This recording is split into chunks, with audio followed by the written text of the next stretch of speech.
आनंद उत्सव अनहद की धारा, आनंद उत्सव अनहद की धारा। ओशो कहते हैं जो होता है अपने आप होता है, फिर हमारी भूमिका क्या है।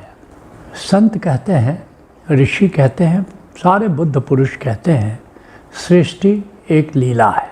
यह सारा जगत परमात्मा की लीला है। लीला का क्या अर्थ है? खेल है, एक रास है, एक उत्सव है, एक महारास है। पलटू साहब इस बात को प्यारे अंदाज में कहते हैं, लीला अगम अपार।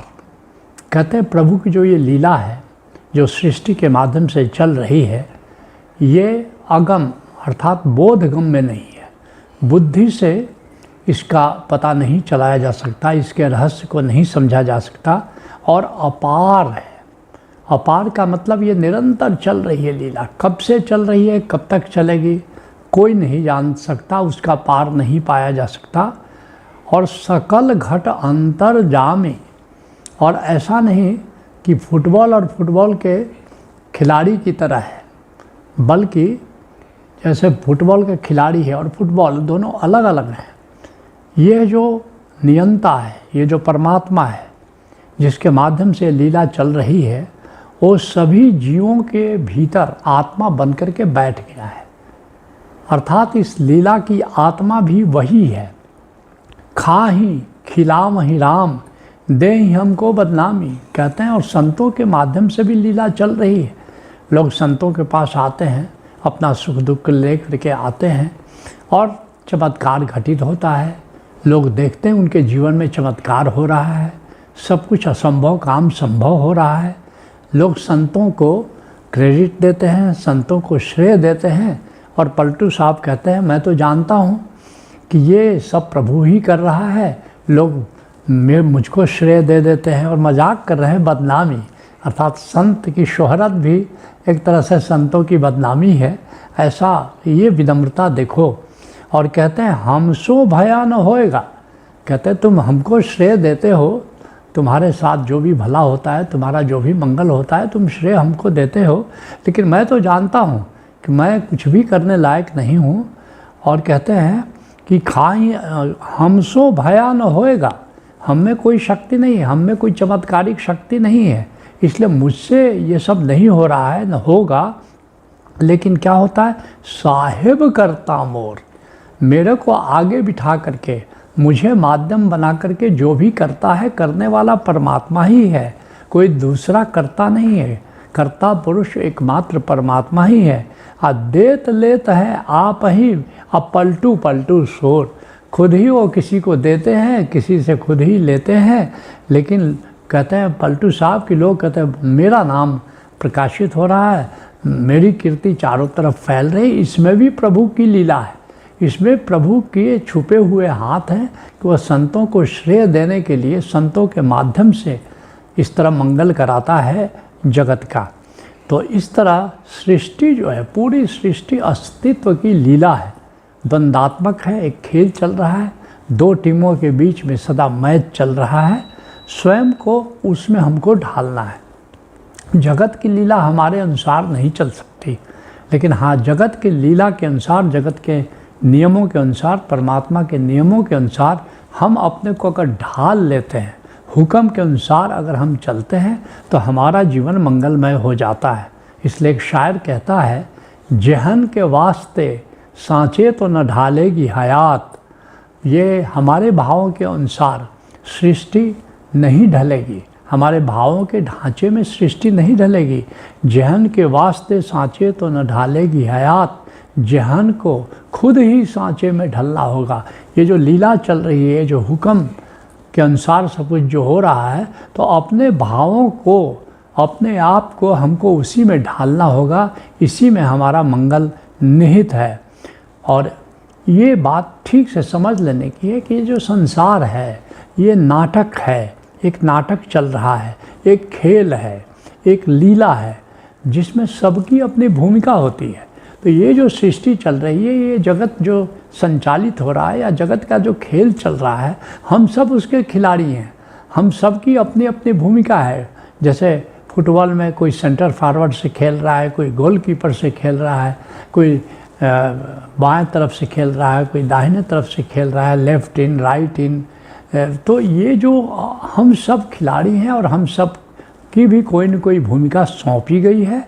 और केवल मनुष्य की बात नहीं है, हर जीव की अपनी भूमिका है, हर तितली की अपनी भूमिका है, हर फूल की अपनी भूमिका है, छोटे से छोटा जो कीड़ा मकोड़ा है उसकी भी कोई न कोई भूमिका है। और सबको अपनी अपनी भूमिका के अनुसार उस नाटक में भाग लेना है। और नाटक का डायरेक्टर खुद परमात्मा है। वो जैसे डायरेक्टर जैसा डायरेक्ट करता है, वैसा हीरो हीरोइन या साइड हीरोइन ये बर्ताव करते हैं। हमको भी अपनी भूमिका उस तरह से निभानी है। और ये जो खेल है, ये सारा का सारा ये हुक्म के द्वारा संचालित है। और हुक्म क्या है? ये परमात्मा के जो नियम हैं, बस उन नियमों का जो समुच्चय है उसको हुक्म कहते हैं। और इस हुक्म के कई नाम हैं। हुक्म को लाओ त्सो ताओ कहता है, हमारे ऋषि उसको रीत कहते हैं, उसको गौतम बुद्ध या भगवान महावीर उसको धम्म कहते हैं, और हमारे ऋषि उसको धर्म कहते हैं, उसको माया कहते हैं, उसको प्रकृति कहते हैं, उसको कुदरत भी कुछ लोग कहते हैं, कुछ लोग उसको अस्तित्व कहते हैं, कुछ लोग उसको परम नियम कहते हैं। कुल मिलाकर के हुक्म के बहुत सारे नाम हैं। लेकिन ये सारा जो खेल चल रहा है और मुख्य रूप से ये जो जगत संचालित हो रहा है, इसी हुक्म के द्वारा संचालित हो रहा है। मुख्य रूप से करने वाला जो है ये हुक्मी का हुक्म ही है। ये इस बात को हमको समझना होगा। और इसलिए समझना होगा कि कभी कभी हम बहुत अहंकार से ग्रस्त हो जाते हैं, सोचते हैं कि करने वाले हम हैं, मेरे बिना किए तो कुछ हो नहीं सकता। लेकिन ये हमारा भ्रम है। असली करने वाला ये परमात्मा का हुक्म है और हम केवल मोहरे हैं। हम केवल अपनी अपनी भूमिका इस नाटक में निभा रहे हैं। इसलिए जो भी हो रहा है जगत में, सृष्टि में जो भी हो रहा है वह अस्तित्व की मर्जी से हो रहा है, हमारी मर्जी से नहीं हो रहा है, परम नियम से हो रहा है। और कई बार तुमने मुझसे सुना होगा कि ओशो कहते हैं कि 12 मुख्य नियम हैं जिनके द्वारा ये जगत संचालित होता है। जैसे 2-3 नियमों की मैं चर्चा कर दूँ। जैसे आकर्षण का नियम है। आकर्षण का नियम है कि अर्थात कि जो भी जिस भाव दशा में हम रहते हैं, बस जिस फ्रीक्वेंसी में हम रहते हैं, उस फ्रीक्वेंसी पर जो शक्तियां हैं वो आकर्षित हो जाती हैं। अगर प्रेम की फ्रीक्वेंसी पर हम जी रहे हैं तो सारे अस्तित्व का प्रेम हमारी ओर आकर्षित हो जाता है। अगर हम घृणा की फ्रीक्वेंसी पर जीते हैं तो सारे जगत की घृणा हमारी ओर दौड़ पड़ती है। तो एक आकर्षण का नियम है। अर्थात हम जिस फ्रीक्वेंसी में है उसी फ्रीक्वेंसी पर चारों तरफ से हमें प्राप्ति होती है, उपलब्धि होती है। और ऐसे ही जैसे प्रतिध्वनि का नियम है। प्रतिध्वनि जैसे तुम कुछ आवाज़ देते हो पर्वत पर चढ़ करके, तो कई गुना कई ध्वनियाँ उस प्रकार की घाटियों से गूंजने लगती है। ठीक ऐसे ही हम जो करते हैं वही 1000 गुना होकर 100 गुना होकर के हमारी ओर लौटना शुरू होता है। किसी को हम सम्मान देते हैं तो सारा जगत हमें सम्मान देने लगता है। किसी को प्यार देते हैं, सारा जगत हमें प्यार देने लगता है। किसी से द्वेष करते हैं, सारा जगत हमको द्वेष देने लगता है। तो हम जो भी करते हैं वो कई गुना मल्टीप्लाई होकर के हमारी ओर लौट आने लगता है। ये प्रतिध्वनि का नियम है। ऐसे ही कार्मिक नियम है। जो भी हम कर्म करते हैं उसी के अनुसार हमको फल मिलता है। जो हम बोते हैं वही हम काटते हैं। लेकिन हमारी स्थिति यह है कि हम बबूल बोते हैं और आशा करते हैं कि उसमें आम फले। बोया पेड़ बबूल का तो आम कहाँ से होए। जो भी हम किसान जो बीज बोता है वही फसल उसको मिलती है। लेकिन हम सोचते हैं कि ये जो है मेरे किए हो रहा है। लेकिन हम क्या सोचते हैं कि जो हम करें कर्म तो हम उल्टे सीधे करें, लेकिन हमको फल जो है हमेशा अनुकूल प्राप्त हो, ऐसा तो नहीं हो सकता। ऐसे ही कुछ नियम हैं जिस नियम के चलते से संतुलन का नियम है और भी नियम है जिसके अनुसार घटनाएं घटती हैं और वही घटनाएं हमारे जीवन में आती हैं। इसलिए नानक देव जी बड़ी प्यारी बात कहते हैं कि हुक्मी हुक्म चलाए रहा। ये जो हुक्मी है परमात्मा, उसका जो हुक्म है, उसके जो परम नियम है और उसका जो सिस्टम है, वही हमारे मार्ग को प्रशस्त करता है और उस तरह के मार्ग पर हम आगे बढ़ते हैं। नानक विग से बेपरवाह कहते हैं नानक देव जी कि जब से इस नियम से मैं परिचित हो गया हूँ, जब से इस हुक्म को जान गया हूँ, तो मैं उससे राजी होकर के चलता हूँ और मुझे किसी बात की चिंता नहीं होती, क्योंकि हमको पता है कि अनहोनी होती नहीं, होनी होए सो है। जो होनी है, जो हुक्म द्वारा संचालित है, जो हुक्म द्वारा नियोजित है, वही होने वाला है तो और वही होता है, तो फिर हम किस बात की चिंता करें।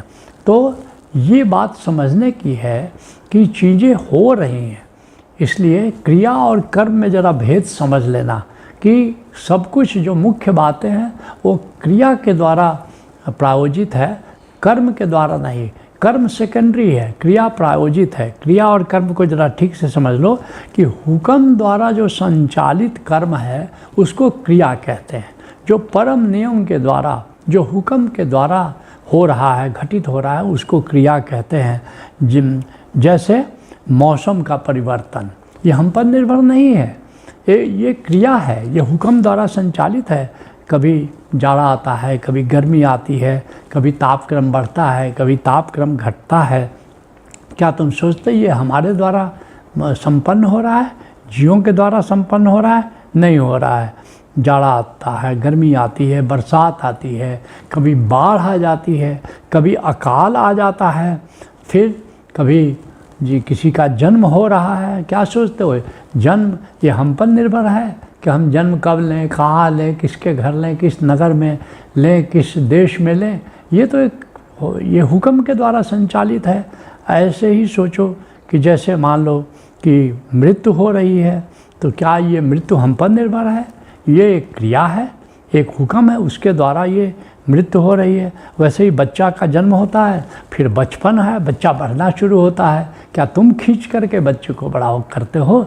एक क्रिया हो रही है जिसमें बच्चा अपना उसका बचपन बीत रहा है, बचपन से फिर जवानी आती है। क्या तुम बच्चे को खींच करके जवान करते हो? बच्चा स्वयं वो जवानी की ओर बढ़ रहा है, फिर बुढ़ापा आता है। क्या बुढ़ापा तुम्हारे अधिकार में है? अधिकार में तो ये है कि तुम सोचते हो बुढ़ापा ना आए, लेकिन बुढ़ापा तो आएगा। वो तो क्रिया के अनुसार हुक्म के द्वारा सब संचालित है। ऐसे एक दिन मृत्यु आ जाती है, मृत्यु पर हमारा कोई अधिकार नहीं है, और हुक्म के द्वारा एक दिन मृत्यु आती है। मृत्यु के बाद फिर पुनर्जन्म होता है, वो भी हमको हमारे द्वारा संचालित नहीं। मृत्यु के बाद हम किसी लोक में जाते हैं, आत्मलोक में जाते हैं, वो भी हमारे द्वारा संचालित नहीं है। फिर वहाँ से लौट करके किसी माँ के गर्भ में हम प्रवेश करते हैं, वो भी हमारे द्वारा संचालित नहीं है। जो मुख्य बातें हैं, जो हमारे जीवन में मुख्य घटनाएं हैं, उसमें हमारा कोई हाथ नहीं। इस बात को ठीक से समझ लो। ऐसे ही आत्मज्ञान घटित होता है, आत्मज्ञान में हमारी कोई भूमिका नहीं। तुम कहो क्यों? गौतम बुद्ध को तो आत्मज्ञान हुआ, गौतम बुद्ध ने किया, गौतम बुद्ध ने तपस्या की, गौतम बुद्ध ने साधना की, उनको आत्मज्ञान हुआ। लेकिन नहीं, ऐसा नहीं है। गौतम बुद्ध तो जो करना था कर चुके थे, जो तपस्या करनी थी, जो साधना करनी थी, उन्होंने सब कर लिया था और कुछ भी नहीं हुआ। सब छोड़ दिया। उन्होंने कहा कि अब हमसे नहीं होगा, और हुक्म की मौज थी। उसी रात बुद्धत्व घट गया, उसी रात आत्मज्ञान घट गया। गौतम बुद्ध को छोड़ो, मेरा अपना ही उदाहरण लो। 16 साल कठिन साधना, सुबह ध्यान, रात ध्यान, दिन भर आनापान सती हो गया, जो भी समझ में आया किया, मगर हुआ तो नहीं। अंत में 13 जनवरी 1997 की रात मैंने सब छोड़ दिया। अब मुझसे नहीं होगा। अब सारी किताबें, सारी पुस्तकें, ओशो के सारे प्रवचनों के कैसेट जो एक मोटरी में, गठरी में बांध करके बिलासपुर की अरपा नदी में हुआ कि अब इसको डुबो दे, अब मेरे से होने वाला नहीं। और रात 2 बजे हुक्म के द्वारा नियोजित घटना घटी। गुरु नानक देव जी आए और उन्होंने ओंकार की दीक्षा दी, और उसके ठीक 1-1.5 महीने बाद 5 मार्च को संबोधि की घटना घट गई। मुझे मालूम है कि मेरे द्वारा नहीं नियोजित थी, मेरे द्वारा नहीं घटी, इसमें मेरी कोई भूमिका ही नहीं। यह अस्तित्व की मर्जी थी, और उस मर्जी के अनुसार ये घटना घट गई। तो जितनी महत्वपूर्ण बातें हैं, जन्म है, मृत्यु है, आत्मज्ञान है, मौसम का बदलना है, जीवों का बढ़ना है, तो ये सारी जो मुख्य घटनाएं हैं, और तो छोड़ दो, हमारे शरीर में देखो हम भोजन करते हैं, भोजन से खून बनता है, मांस बनता है, मज्जा बनता है, और ये जो हृदय धड़क रहा है, ये सांस जो चल रही है, इसमें हमारी क्या भूमिका है? हमारी तो कोई भी भूमिका नहीं है। ये पानी पीते हैं और पानी पी करके कैसे ये शरीर के अंदर जाता है, ये सारी क्रियाएं जो घटित हो रही हैं, ये सब क्रिया है। हमारे बावजूद जो चीज़ें होती है उसको क्रिया कहते हैं, और जिसमें हमारी थोड़ी बहुत भूमिका रहती है उसको कर्म कहते हैं। तो इस बात को ठीक से समझ लो कि क्रिया हो रही है, मैं कुछ कर नहीं रहा हूँ, मेरे बावजूद क्रिया हो रही है, और जिसको थाई भाषा में कहते हैं कि मेरे द्वारा खाना हो रहा है, मेरे द्वारा चलना हो रहा है इत्यादि। थाई नहीं बोलेगा कि मैं कर रहा हूँ, वो बोलेगा मेरे द्वारा खाना हो रहा है, मेरे द्वारा चलना हो रहा है, मेरे द्वारा दौड़ना हो रहा है। यही बुद्ध कह रहे हैं कि क्रिया है, करता नहीं है, सब हो रहा है, थिंग्स आर हैपनिंग। विराट की लीला में मेरा भी सहयोग हो रहा है। चलो इतना भर हम राजी हो जाते हैं कि तुम्हारा भी कुछ सहयोग है, तुम भी मोहरे हो, तुम भी नाटक के पात्र हो, लेकिन नाटक तुम्हारे, पूरा नाटक तुम्हारे द्वारा नहीं खेला जा रहा है, बस अंश मात्र तुम्हारी उसमें भूमिका है, तुम्हारा कुछ सहयोग है। और इस बात को इसलिए ठीक से समझ लेने वाली बात है कि क्रिया जो है वो मुख्य है, कर्म गौण है, कर्म गौण है, क्रिया असली में मुख्य है। हर कर्म के पीछे अगर क्रिया को देख लोगे, क्रिया को समझ लोगे, तब ये बात तुमको समझ में आएगी। अब जैसे मैं एक उदाहरण देता हूँ, जैसे वैज्ञानिक उत्क्रांति हुई पिछले 300 वर्षों में, चमत्कारिक रूप से विज्ञान का विकास हुआ है, कई आविष्कार हुए, कई वैज्ञानिक नियमों का उद्घाटन हुआ, लेकिन सडनली अचानक पूरे विश्व में ये घटना घटने लगी, पूरे विश्व में। जैसे मान लो कि पतझड़ के बाद जो बसंत आता है, तो मैं देखता हूँ हमारे आश्रम के जो पॉपुलर के वृक्ष हैं वो सब में कोपलें आनी शुरू होती है। मैं नोट करता हूँ बड़े इंतज़ार से कि किस पेड़ पर पहला अंकुर फूटा, और जैसे मैं देखता हूँ कि एक अंकुर आया, एक पत्ता आया है, मैं देखता हूँ कि चमत्कार हो रहा है, ये सारे पॉपुलर के पेड़ों पर बस कोई एक पत्ता आ गया है। तो ये सारी ये क्रिया हो रही है। पॉपुलर का वृक्ष सोचे कि वाह मैंने एक पत्ता उगा दिया बसंत में, तो वो बड़े भ्रम में है। वो क्रिया, ये हुक्म की मर्जी थी कि उस समय बसंत का अनुभव सारे वृक्ष करें, तो करते हैं। ऐसे हुक्म की मर्जी थी कि एक वैज्ञानिक युग आए जिसमें कि लोगों को सुविधाएं प्राप्त हो और वैज्ञानिक जो आविष्कार है उसका लाभ सबको मिले। तो फिर वैज्ञानिक आविष्कार हुए और आज भी हो रहे हैं, क्योंकि हुक्म की मर्जी है कि एक वैज्ञानिक युग में प्रवेश हो। तो इस बात को हमको समझना है, और इस बात को समझना है कि जो कुछ भी इस जगत में हो रहा है, जो कुछ भी इस सृष्टि में हो रहा है, वो मुख्यतः क्रिया पर आधारित है, और जो भी थोड़ा बहुत हम कर्म कर रहे हैं उसकी भूमिका गौण है। वह केवल एक कह सकते हो उस विराट लीला के बस थोड़ा सा हमारा भी कंट्रीब्यूशन है, हमारा भी सहयोग है। इसलिए ओशो ठीक कहते हैं कि जो होता है अपने आप होता है, और हमारी भूमिका बहुत लघु है, हमारी भूमिका जो है बहुत थोड़ी सी है। आनंद उत्सव अनहद की धारा, आनंद